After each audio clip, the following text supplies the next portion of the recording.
আচ্ছা মিলন, আপনি কি আমাকে দেখাতে পারবেন যে আমি চাচ্ছি জানুয়ারি সাম, আবার আমি এখানেই চাচ্ছি যে এটার অ্যাভারেজ নামবে বা আমার এখানে কয়টা ডেটা আছে কাউন্ট নামবে, সেটা আমি খুব সহজে কিভাবে করতে পারবো এবং কি যখন যেটা দরকার সেটা আমি দেখতে পারবো, এটা কিভাবে করবো আপনার জানা আছে হ্যাঁ, কি? এটা তো অবশ্যই অনেক সোজা।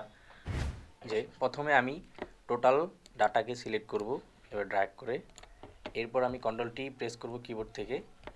এরপর মাই টেবিল হ্যাজ হেডার্স এটাকে চেক মার্ক করে দেব। এরপর ওকে। পরবর্তীতে আমি টেবিল ডিজাইন থেকে এখানে টোটাল র এটাকে চেক মার্ক করে দেব। এরপর এখানে দেখেন টোটাল।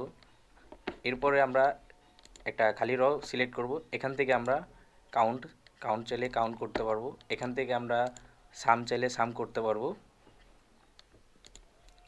এরপর আমরা এটাকে অ্যাভারেজ করতে পারবো, এটাকে ম্যাক্সিমাম এবং এটাকে মিনিমাম করতে পারবো। Great Milan, good job. Thank you. আরও সুন্দর সুন্দর ভিডিও পেতে ট্রেনিং এটির সাথেই থাকুন, সুস্থ থাকুন।